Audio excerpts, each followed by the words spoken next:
தமிழ்நாடு முழுக்க இருக்கின்ற உழைக்கின்ற மக்கள் அத்தனை பேரும் இன்றைக்கு இந்த ஆட்சியை தூக்கி எறிய வேண்டும் என்று எண்ணுகிறார்கள். அதற்கு நீங்கள் சிவராஜ்குடிய வெற்றியை நிர்ணயிக்கின்ற இடமாக விஸ்வரத்னம் ஊராட்சி விஸ்வரத்னம் பகுதி இருக்க வேண்டும். பட்டாசு தொழில், தீப்பெட்டி தொழில், அச்சு தொழில், காவிர தொழில் இவையெல்லாம் நடப்பதற்கு உறுதியாக இருந்து அந்த சதியை எல்லாம் முறியடித்து இந்த பக்கம் நம்முடைய சிவகாசி பகுதியிலே தொழில் வளம் பெறுவதற்கு அடிப்படை காரணமாக உறுதியாக இருந்தால் பாலாஜி என்று எல்லோரிடத்தில் எடுத்து சொல்லுங்கள். நிச்சயமாக நீங்கள் சொல்லுகின்ற கருத்தை அவர்கள் ஏற்றுக்கொள்வார்கள். திமுகவில் தோற்றும்போது எப்படி இருக்காங்க? எரிக்காது பட்டாசு தொழிலை பற்றி பேசிக்கிறாரா? பட்டாசு தொழிலை காப்பாற்ற பேசிக்கிறாரா? கிடையவே கிடையாது. அவர்களுக்கு ஓட்டு வேண்டும், ஓசியா ஓட்டு வேண்டும். அதை ஓட்டு போன்ற மக்களுக்கு எதுவும் செய்ய மாட்டார்கள். இதுதான் திமுக கட்சி, திமுக கூட்டணி கட்சியுடைய நிலைமை. இங்கே இருக்கின்ற காங்கிரஸ் கட்சி எடுத்துக் கொள்வோம். இது முட்டாள் கட்சியாக இருக்கிறது. ஏழை எளிய மக்களுக்கு, பாட்டாளிகளுக்கு, மலைவாழிகளுக்கு, பட்டாளி முதலாளர்களுக்கு உயர்ந்த கட்சியாக காங்கிரஸ் கட்சியோ திமுக கட்சியோ இருக்கவில்லை. அவர்களெல்லாம் முட்டாள் ராஜாவுக்கு ஆலை அறிவதற்கான ஒரு பொறுப்பாளராக தான் இங்கே இருக்கிறார்கள், ஆட்சி செய்கிறார்கள். தொழிலை காப்பாற்றுவதற்கு, தொழிலாளர்களை காப்பாற்றுவதற்கு இந்த தொகுதியிலே கேட்கிற பாலாஜி வெற்றி பெறுவது முக்கியம் என்பதை சொல்லுகிற கருத்தை சிவகாசி தொகுதி மக்கள் அத்தனை பேரும் ஏற்றுக்கொள்வார்கள். ஆகவே இந்த ஆட்சி வேண்டும் என்பதை நாட்டு மக்களிடத்தில் எடுத்து சொல்லுங்கள். இங்கே இருக்கக்கூடிய இளைஞர்கள் நீங்கள் மட்டும் இருக்கக்கூடியவர்கள் கிடையாது. இங்கே மட்டும் நீங்கள் ஓட்டுகிறால் போதாது. நீங்கள் சிவகாசி பகுதி முழுக்க பார்ப்பவர்கள், பேசுபவர்கள் அத்தனை பேருக்கும் சொல்லுங்கள். என்ன வேண்டும், எது அவசியம், யார் ஜெயிக்க வேண்டும், யார் இங்கே தோற்க வேண்டும், நீங்கள் முடிவு செய்ய வேண்டும் என்று அவர்களுக்கு சொல்லுங்கள். அதிமுகவில் போட்டிருக்கின்ற, ரெட்டலையில் போட்டிருக்கின்ற அறுபது கேட்டு ஓட்டு போடுங்கள் என்று சொல்லுங்கள். நிச்சயமாக உங்களை அவர்கள் மதிப்பார்கள், உங்கள் கருத்தை ஏற்றுக்கொள்வார்கள். ஒரு காலத்திலும் நான் மந்திரியாக இருந்த காலத்தில் அகமையோடு நடந்தது கிடையாது, அகபாவத்தில் நடந்தது கிடையாது.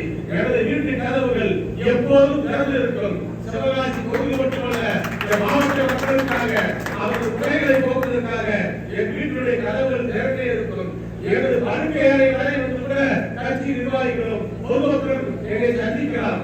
அந்த அளவுக்கு ஒரு சுதந்திர மனப்பான்மையோடு நான் இருக்கக்கூடியவன். இதையெல்லாம் எடுத்து சொல்லுங்கள். என்னிடத்தில் வருவதற்கு அப்போதே விடை கொடுத்துள்ளேன். இது முடியும், இது முடியாது, உங்களுக்கு இவ்வளவு நாள் ஆண்டு முடிச்சு கொடுக்க என்ற கருத்தை சொல்லுவேன்.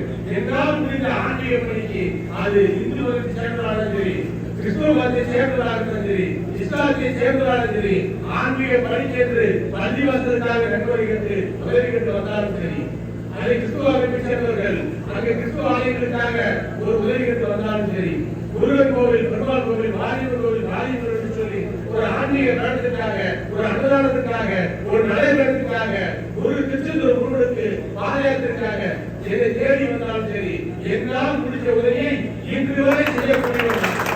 இது இந்த தமிழ்நாடு இருக்கின்ற அத்தனை பேர்களுக்கும் தெரியும். ஏனென்று சொன்னால் கடவுள் மீதும் தெய்வத்தின் மீதும் நம்பிக்கை கொண்டு அரசியல் பயணத்தை நடத்தக்கூடியவன் நான். மனிதரை நம்புகிறோம் இல்லையோ, கடவுளை நம்ப வேண்டும்.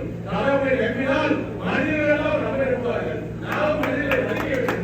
அப்போதான் மனிதர்கள் நம்ப வைப்பார்கள் என்ற எண்ணத்தோடு செயல்படக்கூடியவன் நான். நிச்சயமாக எனது எண்ணம் தூய்மையானது, எனது லட்சியம் உயர்வானது.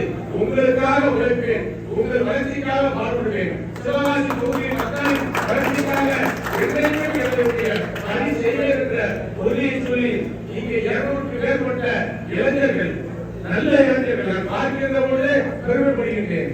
உங்கள் வயதிலே நான் இப்படிதான் துருதுப்பாக வேகமாக இருப்பேன், மைக் எப்படிதான் வேகமாக பேசுவேன். அப்படி இருந்த இன்றைக்கு நீங்கள் இந்த இயக்கத்திலே வந்து நினைக்கிறீர்கள். உங்களை போன்றவர்களை கரம் பிடித்து தூக்கி விடுவதுதான் என்னை போன்றவருடைய தலைமையாக இருக்கிறது. நிச்சயமாக பணி செய்யுங்கள், இயக்கத்திலே உண்மையாக பாடுபடுங்கள். எடப்பாடியாரை முதலமைச்சர் ஆக்குவதற்கு நெட்டரசியாக நீங்கள் வெற்றி பெற வேண்டும். அதற்காக பாடுபடுங்கள்.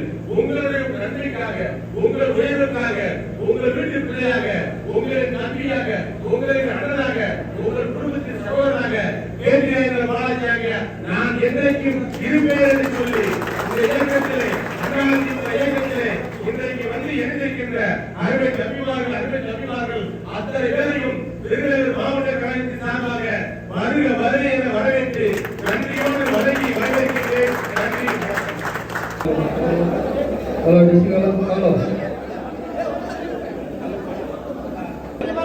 ஒன்றன் பின் ஒன்றாக செல்ல